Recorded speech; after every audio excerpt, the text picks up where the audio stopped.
Bien, vamos entonces a entrar al momento del sermón de su palabra que hoy día nos trae nuestro pastor Jonathan. Así que, querido pastor, dejo este lugar para que...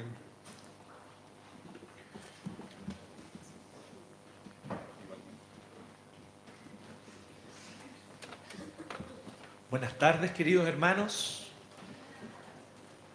Es un privilegio siempre poder compartir con los hermanos el culto al Señor, que compartamos este tiempo de adoración y que podamos también escuchar juntos su palabra. Así que yo les voy a pedir que me acompañen en una oración, primeramente, pidiendo al Señor que bendiga su palabra en nuestros corazones el día de hoy. Señor y Padre, tú conoces, oh Dios, la necesidad de tu pueblo.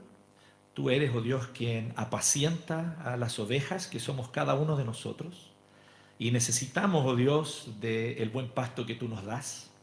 Necesitamos, Señor, del agua fresca que solo tú otorgas, Señor, y por eso acudimos a ti, rogando, Dios, que tu Santo Espíritu, oh Dios, nos permita no solo entender, comprender la palabra, sino tener un corazón abierto y dispuesto, Señor, para vivir conforme a ella, para abrazarla, Señor, de todo corazón, y para que esta palabra realmente, oh Dios, despierte en nosotros, oh Dios, por la obra de tu Espíritu Santo, un mayor amor a ti, una mayor dependencia de ti. Eso es lo que te rogamos en el nombre de Jesús. Amén. Bien, hermanos, yo había pensado sacarme un poquito y quedarme solo con los versos 11 al 18, pero leyeron del 1 al 18, así que vamos desde el 1. ¿Ah? Después me pondré ahí a cuentas con Juan Esteban. Pero vamos desde el 1 al 18, porque aquí nosotros encontramos, bueno, primero quiero comentarles algo, ¿eh? Nosotros hicimos un plan a inicio de nuestra iglesia, o sea, a inicio del año, y hicimos una planificación para predicar los 7 yo soy del Evangelio de Juan. Y acabamos de terminarlo de hecho, la semana pasada. Así que claramente no es coincidencia. ¿Sí? Sería una blasfemia decir eso. Pero lo interesante es que mientras exponía los 7 yo soy, como que me vino un arrepentimiento porque dije, debíamos haber predicado el Evangelio de Juan entero. Y no habernos quedado solo con los 7 yo soy. ¿Ah? Y descubrí entonces qué es lo que los hermanos están haciendo aquí, en la primera iglesia. Así que, lo cual me ayuda bastante porque no tengo que dar tanto contexto en el sentido de solo mencionar, porque creo que el contexto de ustedes ya incluso ha sido expuesto y predicado. Pero lo que nosotros vemos aquí es un episodio donde Jesús da una vez más una enseñanza y una aplicación a raíz de algo que acaba de ocurrir. Juan tiene muy contados milagros. En eso es una de las tantas diferencias que tiene con los otros evangelios. Porque Juan los seleccionó con pinzas cuáles eran los milagros que él quería destacar para el propósito que él quería mostrar. Y el propósito de Juan, uno de los propósitos de Juan, hay varios propósitos, algunos explícitos, otros un poquito más implícitos, pero uno de los propósitos centrales de Juan es poder mostrar que efectivamente las profecías del Antiguo Testamento se están cumpliendo allí delante de los líderes y las autoridades del pueblo judío. Y ellos no lo están viendo. No están dándose cuenta, eso está ocurriendo ahí delante de ellos. Que nosotros al tiro empezamos a pensar, oye, sí, estos líderes judíos, ¿cómo es posible? Y así somos cada uno de nosotros, yo creo. El Señor hace cosas, responde la oración a veces delante de nosotros y nosotros no lo vemos. A veces vemos la respuesta del Señor allí, cumpliéndose en nuestras narices y no nos damos cuenta. Entonces, no seamos tan severos o tengamos cuidado en esa severidad de juzgar a los líderes judíos, porque creo que es un pecado común, humano. Sin embargo, evidentemente también eso muestra una cosa. Muestra que este es el tiempo en el cual se están cumpliendo las profecías del Antiguo Testamento, como decía, y la primera de ellas obviamente es la venida del Mesías. Había muchas promesas y profecías que el Mesías iba a venir y que cuando él viniera iba a poner sus pies sobre Sión, y que cuando pusiera los pies sobre Sión, que es la colina sobre la cual estaba sentado Jerusalén, entonces el pueblo iba a ser limpiado. Y Israel, una vez limpiado, iba a continuar dando fruto y trayendo también a todas las naciones para la adoración a Jehová. Todas esas promesas y profecías se cumplen aquí, en la primera venida de Cristo. ¿sí?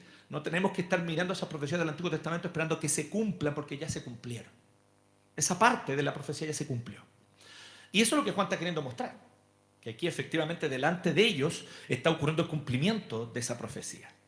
Y de hecho Jesús hace literalmente una renovación del pueblo porque pone a 12 patriarcas nuevos. Así como habían 12 patriarcas, hijos de Jacob en el Antiguo Testamento, en el Génesis, ahora pone nuevos 12 patriarcas, todos judíos, que son sus 12 apóstoles. Y a partir de ellos hace de nuevo una renovación del pueblo. Es un error pensar que la iglesia del Nuevo Testamento reemplaza al pueblo del Antiguo Testamento. Yo creo que claramente es un error. El punto no es ese. El punto es que el pueblo del Antiguo Testamento continúa en la iglesia. Eso es más propio y eso es más exacto, ¿sí? No hay un reemplazo. Lo que hay es que el pueblo es renovado, es limpiado y continúa a través de los apóstoles y sus discípulos. Y ahí estamos nosotros, el nuevo Israel, el Israel del Nuevo Testamento, como dice Calvino, ¿cierto? Que somos nosotros. Bueno, en este contexto, Jesús entonces tiene que mostrarle al pueblo, a los líderes judíos y a todos los que los seguían, la necesidad de realmente limpiar y renovar a Israel. Y es en ese contexto donde está el texto que nosotros ya leímos. Primero quiero repasar del 1 al 10. En verdad les digo que el que no entra por la puerta en el redil de las ovejas, sino que sube por otra parte, ese es ladrón y salteador. Pero el que entra por la puerta es el pastor de las ovejas. A este le abre el portero y la oveja oye su voz, llama a sus ovejas por nombre y las conduce afuera. Cuando saca todas las suyas, va delante de ellas y las ovejas lo siguen porque conocen su voz. Pero a un desconocido no seguirán, sino que oirán de él, porque no conocen la voz de los extraños. Algunos de nosotros que somos citadinos y nos criamos citadinos, tenemos que acudir a textos para saber que esto es verdad, ¿ya? Pero aquellos de ustedes que conocen el campo y conocen las ovejas saben que esto es tal cual así. Conocen la voz de su pastor, las ovejas, y cuando es otra persona que no es su pastor, son muy miedosas y se arrancan, ¿no? De quien no es su pastor. Hasta aquí Jesús está diciendo, está contando algo cotidiano, está usando, por así decirlo, una parábola. ¿Qué es lo que dice Juan en el 6? Jesús les habló por medio de esta comparación o parábola. Entonces aquí está contando la parábola, nada más. Todavía no la aplica. Y aquí viene la explicación y aplicación del mismo Jesús. Jesús le habló por medio de esta parábola o comparación, pero ellos no entendieron qué era lo que les decía. Algo típico también de todos nosotros. Y ahí entonces Jesús les dijo de nuevo, ahora les va a aclarar, les dice, en verdad les digo, yo soy la puerta de las ovejas, la puerta del redil. Esta frase, yo soy la puerta, muchas veces es utilizada y nosotros nos imaginamos una puerta de una casa, una puerta de un templo, pero en realidad está refiriéndose a la puerta de un redil, ¿sí? Para que entren ovejas. A ese tipo de puertas se está refiriendo. Así que tenemos que bajar un poquito las expectativas, ¿sí? Y no pensar en puertas de bronce, de madera, así talladas, sino pensar en esas puertitas para que entren y salgan ovejas. Y Jesús está diciendo, yo soy la puerta de las ovejas. Todos los que vinieron antes de mí son ladrones y salteadores. Pero las ovejas no les hicieron caso. Miren qué interesante lo que él está diciendo. Las ovejas, o sea, los que de verdad son ovejas, no le hicieron caso. Yo soy la puerta del redil, nuevamente. Si alguno entra por mí, será salvo. Y dice que entrará y saldrá para hallar pastos, o sea, se moverá con libertad para hallar pastos, porque está siendo guiado por el pastor, ¿ya? Entonces podrá entrar, porque pertenece al aprisco, y podrá salir confiadamente porque el pastor la va a guiar a pastos. El ladrón, en cambio, solo viene para robar, matar y destruir. Claro, haciendo referencia a lo que acaba de decir, que los que no entran por la puerta, sino que saltan por la muralla para poder entrar al redil, no pasan por la puerta, son ladrones, son salteadores. Entonces dice, el ladrón solo viene para esto, robar, matar y destruir. Yo he venido para que tengan vida y para que la tengan en abundancia. La idea de Jesús como puerta implica dos declaraciones, implica una cosa muy importante al respecto de su rol y su papel como el Mesías del pueblo del Señor, como el Mesías prometido. Primero es importante ver que efectivamente estas dos declaraciones, yo soy la puerta y yo soy el buen pastor, están muy entrelazadas. No pasa eso con los otros yo soy. Los otros yo soy son bastante más como independientes, por así decirlo, ¿no? Obviamente están conectados con el resto del Evangelio de Juan. Pero estos dos están íntimamente entrelazados. No es posible casi hablar de uno sin hablar del otro. Porque Jesús toma una misma parábola, primero explica algo cotidiano, era lo clásico de las parábolas, tomar un ejemplo del día a día, y luego entonces hacer alguna aplicación. A veces las parábolas tenían, eso sí, un giro inesperado, ¿sí? Ocurre con algunas parábolas, pero aquí no es el caso, aquí es una parábola bien sencilla donde él está tomando algo que ocurría todos los días. Ahora recordemos qué es lo que había ocurrido recién, porque este es el punto. Un ciego había sido curado y el ciego había sido ciego de nacimiento. Y los líderes del pueblo, por así decirlo, los pastores del pueblo, ellos incrédulamente, ¿cierto? Habían mostrado toda su incredulidad. No solamente les costó creer, hicieron toda una serie de interrogaciones, que si ustedes me preguntan a mí, ya como ministro presbiteriano, yo también las haría, ¿cierto? Recibí un milagro, veamos si es un milagro realmente. ¿Ya? Hasta ahí yo los entiendo a los líderes del pueblo. Miren qué pecador soy. Hasta ahí yo los entiendo y digo, sí, claro, yo también querría indagar, pero ellos hacen algo muy curioso, que eso sí me parece absurdo. Cuando él les dice, miren, ¿saben qué? Si este hombre es pecador o no es pecador, porque me sanó en el día de reposo, porque es el punto, ¿no? ¿Por qué en el Shabbat sanó? Y sabemos que Jesús es muy categórico con esto. Él dice, el Shabbat fue hecho por causa del hombre, para el hombre, y no el hombre para el Shabbat. Y si cualquiera de ustedes se les cae un burrito en un hoyo, aunque sea Shabbat, lo sacan. Entonces, no voy a tener yo misericordia de alguien que necesita ser sanado. Jesús tiene una enseñanza muy clara al respecto del Shabbat. Lo interesante es que estos maestros de la ley dicen, pero es pecador, porque faltó al artículo número tanto de la ley. Y entonces, si es pecador o no es pecador, no sé. Solo sé que yo era ciego y ahora veo. Probablemente una de las declaraciones más hermosas del Evangelio de Juan. Ni siquiera es de Jesús, es del ciego. Yo solo sé que era ciego y ahora veo. Y ahí los líderes se enojan. Y eso es lo que digo, que hacen algo muy curioso. Echan al que vivió el milagro, lo echan de la sinagoga, lo expulsan. Y aquí la palabra en el griego es muy interesante en el capítulo 9, porque dice que lo expulsan.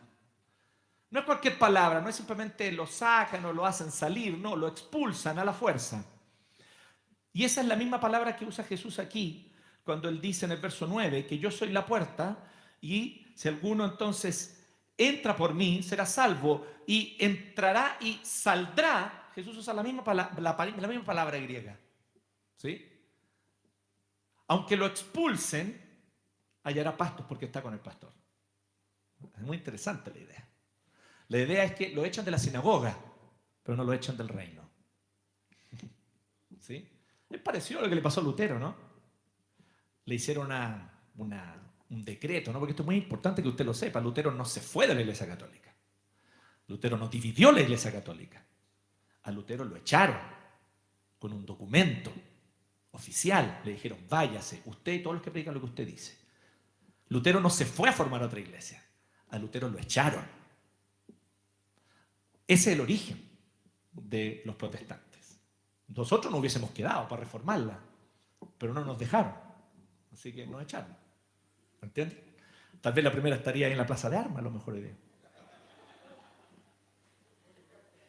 Lo interesante es que cuando Lutero le declaran que él entonces es expulsado con la bula papal Exsurge Domine, era invierno, creo que 10 de diciembre de 1520, y entonces él recibe esta bula que le llega ahí con el sello papal y todo, y él va a la plaza. Y todos los alumnos de él, era profesor universitario en Wittenberg, lo acompañan para decir qué va a hacer él con esta bula que le llegó. Y él entonces viene y se reúnen todos los estudiantes. Y como era invierno alemán, frío, nieve probablemente, y entonces ponían fogatas en las plazas, y entonces él viene y toma esta bula, la lee, miren lo que dice el Papa. Dice que yo ya no soy parte más de la iglesia institucional papal. Bueno, y tomó la bula y la quemó en el fuego. Me pueden echar de esta institución, papista, pero de la verdadera iglesia de Cristo no me echan. Porque de esa iglesia yo soy parte por gracia mediante la fe. Y todos los que creen en Cristo. Entonces, muy interesante esto. Se parece un poquito, ¿no? Ahora, Jesús, obviamente, al decir yo soy la puerta, Él está diciendo dos cosas que es importante recordarlas. Primero, solo mediante Jesús se puede pertenecer al pueblo de Dios. Te lo vuelvo a decir, solo mediante Jesús se puede pertenecer al pueblo de Dios. Es descendiente de Abraham, tiene sangre judía, pero no cree que Jesús de Nazaret es el Mesías, no es pueblo de Dios. Punto. No es. El pueblo santo del Señor, al cual Él escogió para hacer luz a las naciones, es el que lleva el testimonio de Jesucristo, Jesús de Nazaret. Entonces, esta es una declaración fuerte. Para nosotros como obvia, ¿no? Llevamos 2000 años de cristianismo. Pero piensa en el siglo I, Jerusalén, decirle esto a las autoridades igual. Fue fuerte, ¿no? Se está cumpliendo la profecía del Antiguo Testamento. Está diciendo, en este momento Jehová está limpiando Israel. Y solo van a quedar los que verdaderamente son ovejas. Entonces, esto es una primera cosa. Y lo segundo, evidentemente, porque al hablar de los salteadores que saltan por la pared, Jesús está diciendo que solo mediante Él, en Jesús, se puede guiar al pueblo de Dios. Entonces, esto de la puerta tiene una doble aplicación. Por un lado, para las ovejas. Es un consuelo para personas como este ciego. Para personas como este ciego, que lo echaron de la sinagoga en el capítulo anterior. Y tal vez estaba todo angustiado. Me echaron de la sinagoga, Jesús. ¿Qué pasa conmigo? ¿Ahora he sido cortado de Israel? No, es al revés. Ellos son cortados. Después lo van a ver ustedes más adelante en el capítulo 15. Son cortados y echados al fuego. Son pámpanos que no dan fruto. Tú no, tú das fruto.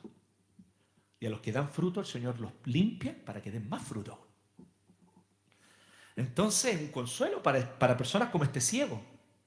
Para las prostitutas que estaban llegando a los pies de Jesús arrepentidas. Para los ladrones que estaban llegando a los pies de Jesús arrepentidos.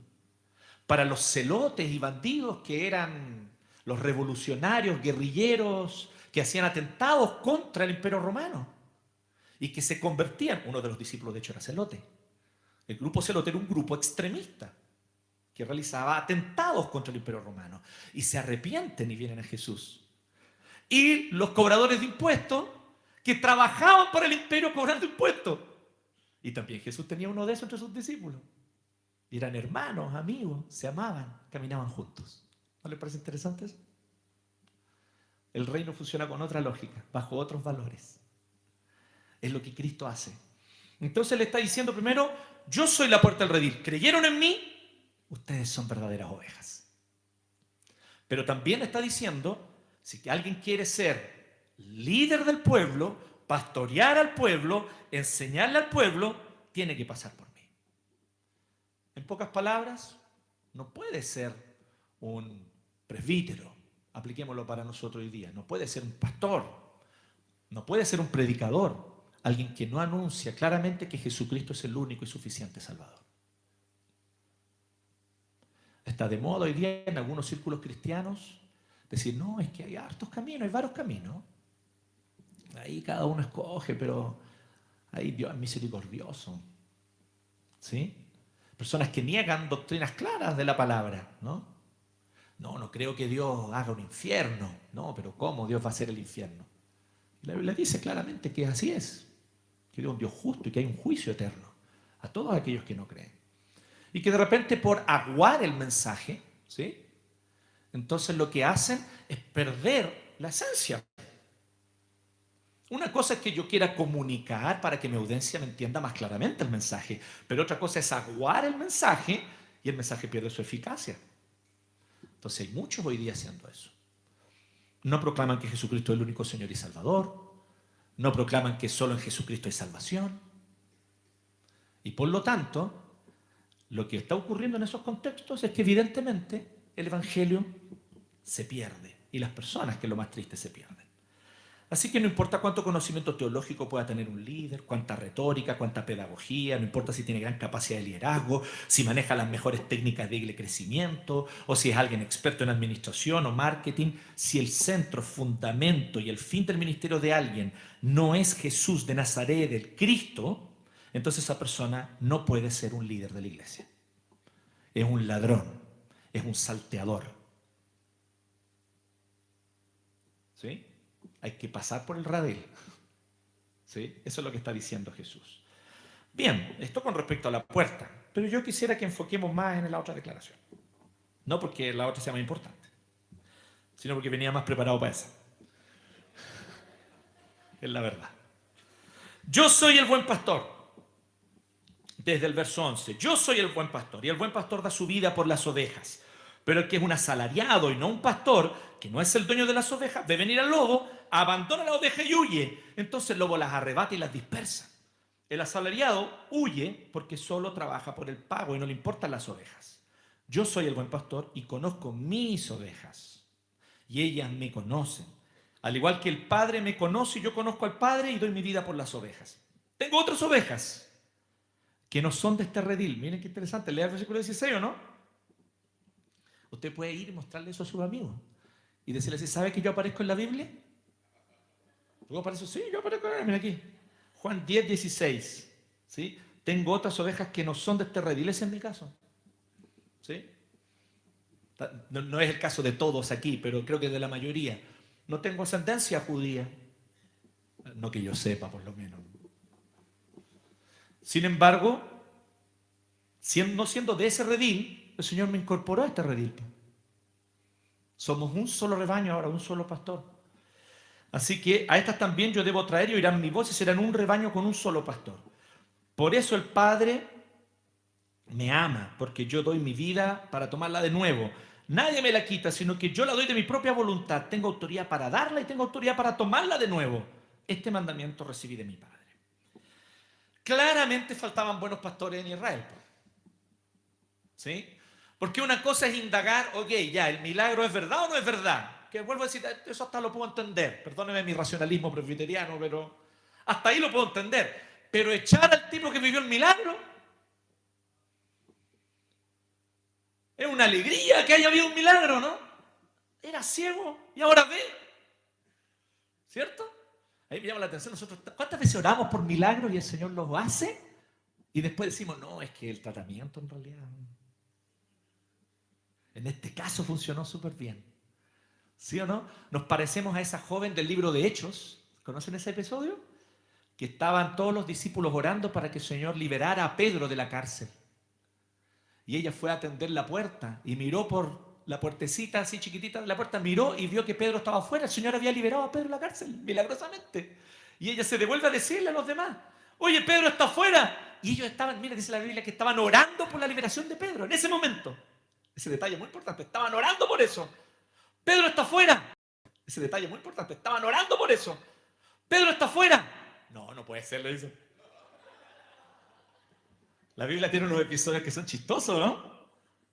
Ese episodio es muy curioso porque muestra cómo somos nosotros. ¿Sí? Entonces, es muy interesante. Aquí ellos no logran ver la evidencia o no quieren ver la evidencia. De hecho, en otro evangelio Jesús dice que esta es la blasfemia contra el Espíritu Santo. Que ellos viendo las señales del Mesías, sabiendo que era el Mesías, niegan y dicen, esto lo hace Belcebú, no Jehová. Esa es la blasfemia contra el Espíritu Santo. Ver el actuar de Dios y negar que es Dios. Entonces, este episodio del ciego nacimiento dejó eso en evidencia. Pero esto era algo casi constante a lo largo de la historia del pueblo de Israel también.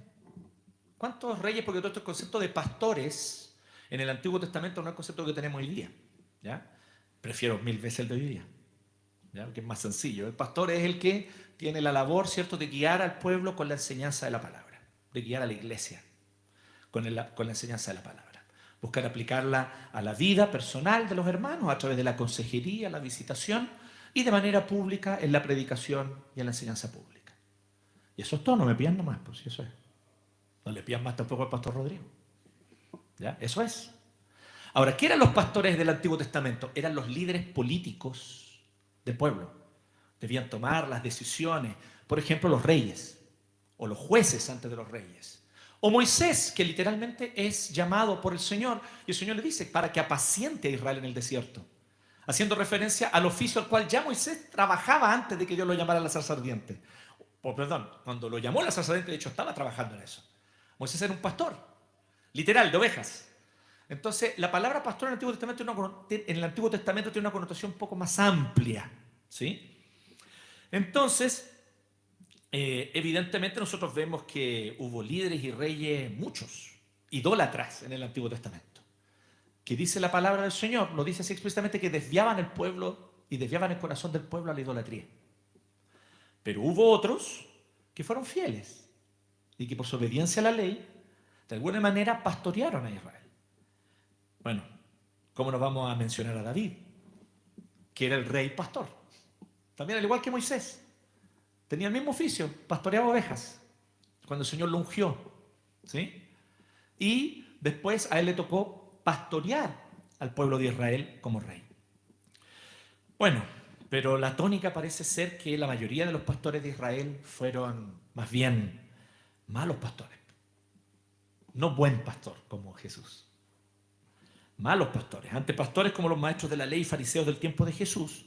Muchos judíos creyentes sinceros y piadosos podrían con justa razón preguntarse, ¿dónde están los pastores como Moisés, que libertó al pueblo de Egipto? ¿Dónde están los pastores como David, que fue un rey que pastoreó a Israel conforme a la ley del Señor? ¿Dónde están? Y no estaban. Entonces, en ese escenario aparece este hijo de un carpintero, rodeado de un grupo rarísimo, porque eran rarísimos. Pescadores, un excelote, abrazado con el cobrador de impuestos. Qué grupo tan raro este. Y ahí llega Jesús y les dice, yo soy el buen pastor. Obvio, me imagino que ya lo han visto esta declaración, yo soy, es una declaración muy fuerte porque es el nombre de Jehová, es el nombre de Yahvé, el Dios verdadero. Jesús está reafirmando con esto su divinidad, que Él es el verdadero Dios, el Dios eterno. Él es Jehová de los ejércitos. ¿Sí? Ese es Jesús.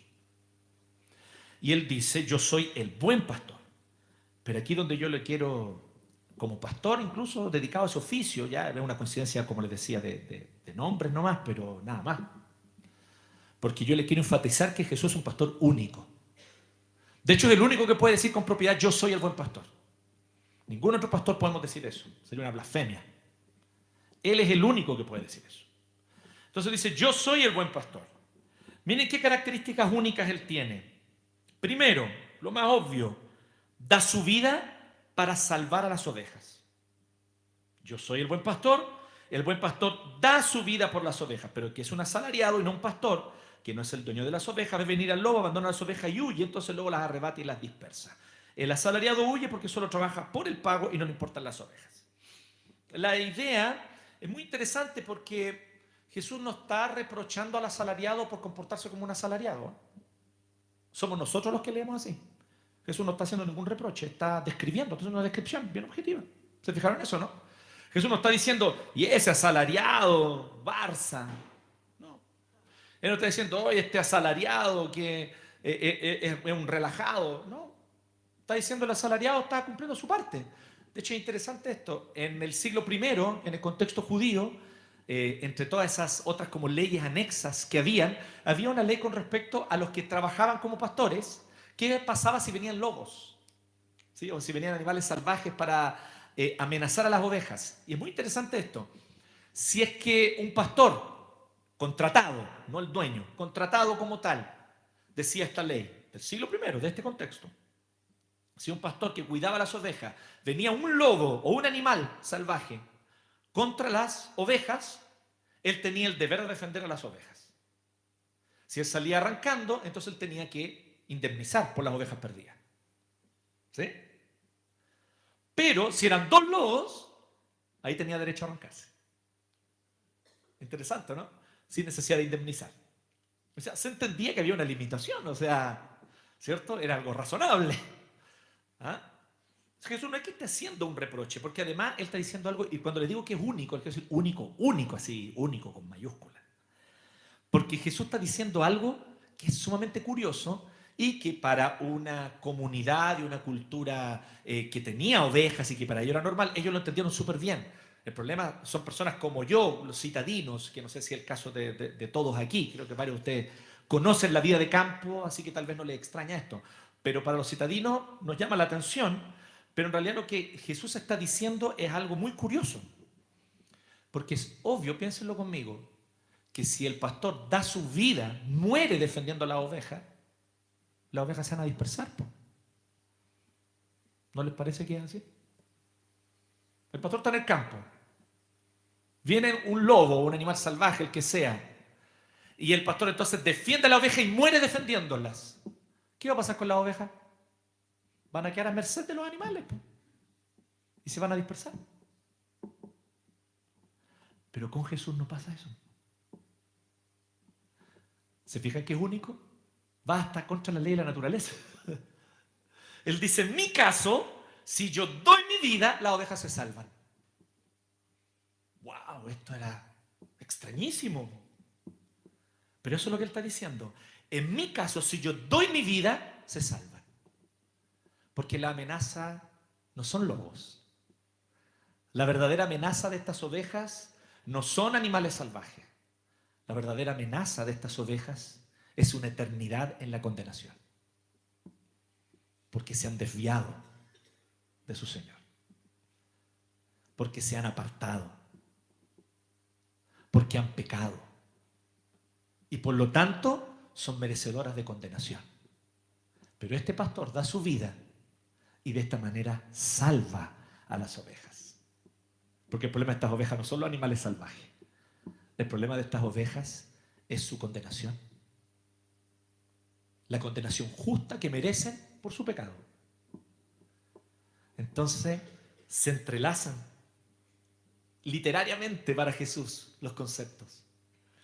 De repente ya no son ovejas literales, de repente está hablando de Israel, al mismo tiempo que está hablando de ovejas, y es maravilloso esto, ¿eh? Es muy interesante, es propio además de los maestros orientales. Nosotros los occidentales somos muy cuadrados.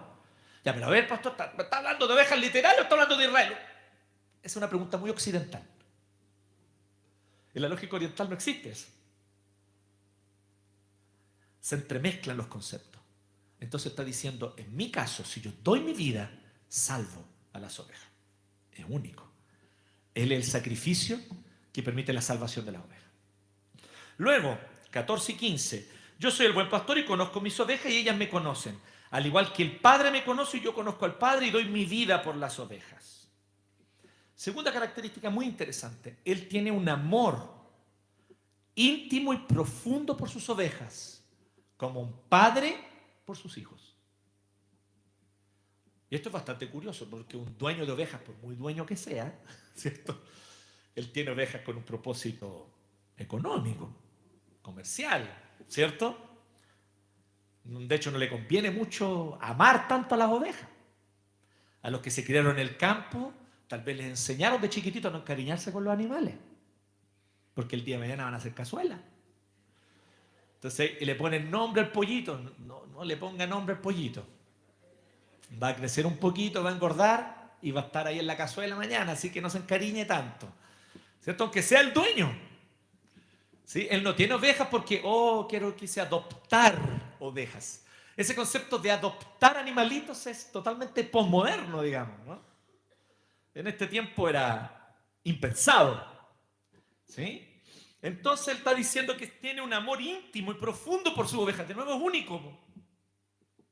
Ni siquiera los pastores que eran dueños de ovejas de esa época aplican en esta comparación. De nuevo la comparación es como que es, pero no es. ¿Se fijan? Al mismo tiempo. Qué tema filosófico profundo, ¿no? Pero la comparación tiene una limitación. Ese es el punto. Apunta a algo, pero tiene un límite. Y el límite está justamente aquí, en que él está diciendo que él conoce a sus ovejas, pero también dice que ellas lo conocen.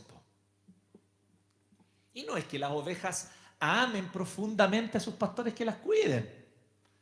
es porque ahí hay agüita, ahí hay pastito, por eso están cerca. ¿Me entienden? Ahí hay abrigo, ahí hay alguien que les sana las heridas. Eso sí, pero no es como que las ovejas amen a su pastor, una oveja natural, ¿no? Entonces, ¿de quién está hablando Jesús? Está hablando del pueblo, está hablando de las personas, está hablando de aquellos que lo aman, que Él ama y lo aman. Y esto es lo segundo que lo hace único. Él tiene un amor íntimo y profundo por sus ovejas, porque son sus hijos. Ama a sus ovejas porque sus ovejas son sus hijas. Y por lo tanto, este amor íntimo y profundo lo mueve. A un dueño de ovejas lo mueve el interés económico, que está bien. Eso no es para ser juzgado, es obvio. Jesús tampoco juzgaría algo como eso, es evidente, es un medio de sustento. El punto es que Él está hablando de otra naturaleza, que Él está diciendo que hay un amor mutuo. Y este amor es tan profundo que dice que al igual que el Padre me conoce y yo conozco al Padre y doy mi vida por las ovejas. Entonces Él compara el amor que Él tiene con el Padre para decir que esta misma comunión Él tiene con sus ovejas. Tercera cosa que lo hace único. Esto también es bien curioso. Verso 16. Lo acabamos de hablar. Tengo otras ovejas que no son de este redil. A esas también yo debo traerlas y oirán mi voz y serán un rebaño con un solo pastor. Y habrá un solo rebaño con un solo pastor. No hay dos pueblos de Dios en la historia, hermanos. No hay dos pueblos de Dios en la historia, solo uno. Y desde la primera venida de Cristo son los que creen en Jesús de Nazaret como Mesías. Punto. ¿Sí? Por lo tanto, este único rebaño, de nuevo algo muy interesante, porque Él dice, otras ovejas que no son de este redil. ¿Sí? Entonces las va a ir a buscar y las va a traer. Él hace una cosa también aquí que es única, reconfigura al pueblo escogido. El pueblo escogido es reconfigurado a partir de esta venida de Jesús de Nazaret, el Mesías, allí presente en Jerusalén. Él retoma el propósito que había sido proclamado desde Abraham. A todo esto, es muy importante decir esto, porque uno podría pensar y decir así, entonces lo que Jesús está haciendo es que está haciendo nuevas reglas.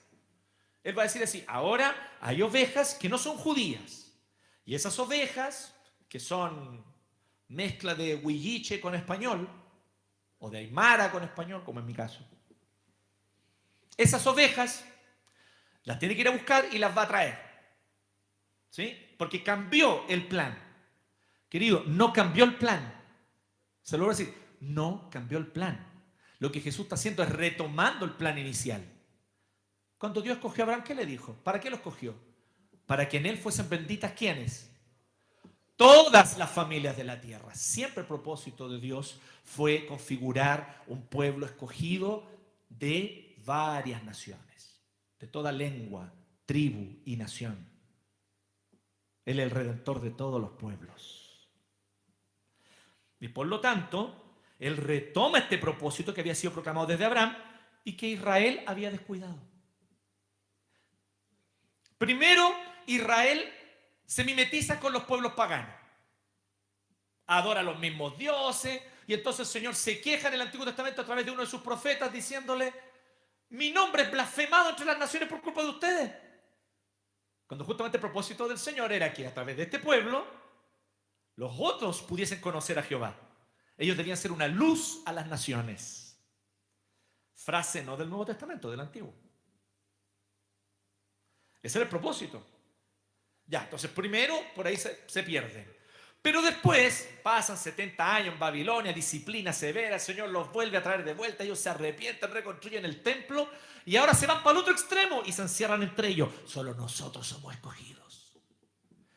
Nadie más, y se vuelven como Gollum. My precious. Ellos pensaban que la elección de Jehová era solo para ellos. Solo nosotros podemos conocer la salvación. La ley es solo nuestra. Y sin duda lo pasaron súper mal. Es interesante a los que les interesa historia conocer un poquito el periodo de los Macabeos, por ejemplo, que es el periodo que se da ahí en estos 400 años de silencio entre el último profeta del Antiguo Testamento y el primero, que es Juan el Bautista. Y antes de eso, unos siglos antes de Cristo, hubo un grupo que tuvo que resistir porque los oprimieron, quemaban las torás. Es muy interesante que una de las primeras persecuciones religiosas del Estado, persiguiendo a religión en la historia, fueron los seleucidas contra los judíos.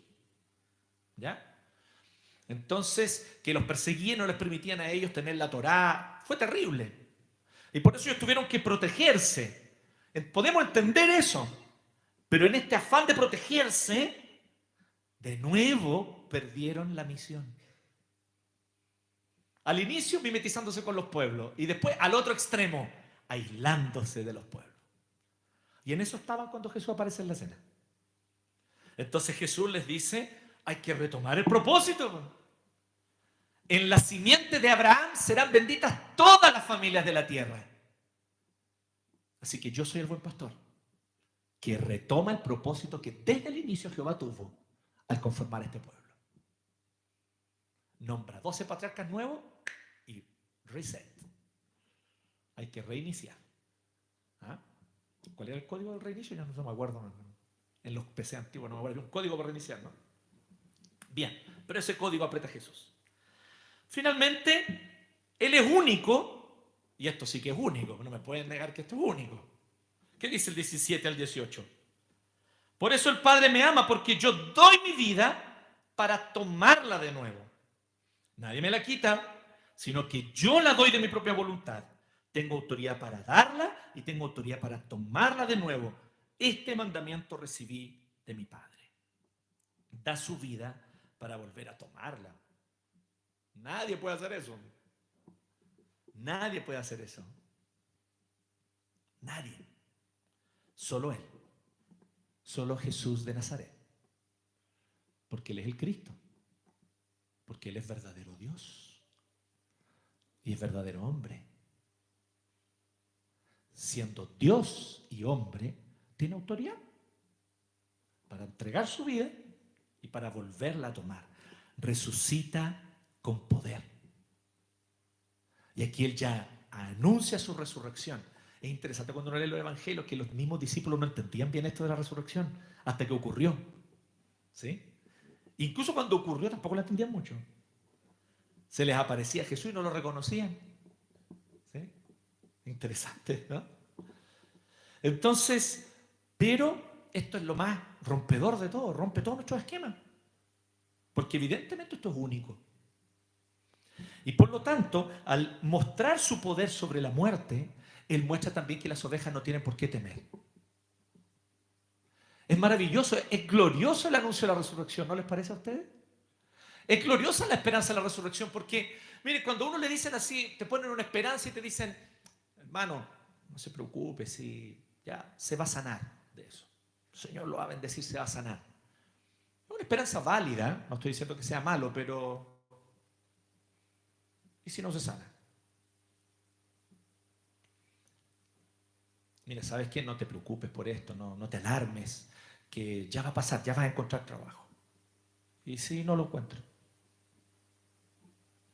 ¿Me entienden? Como que nosotros nos consolamos con esperanzas así con minúsculas. Pero la esperanza de la resurrección es con mayúscula, porque la esperanza de la resurrección está diciendo, aunque mueras, todo va a salir bien al final. Porque vas a resucitar. Cuando Cristo vuelva en gloria y majestad.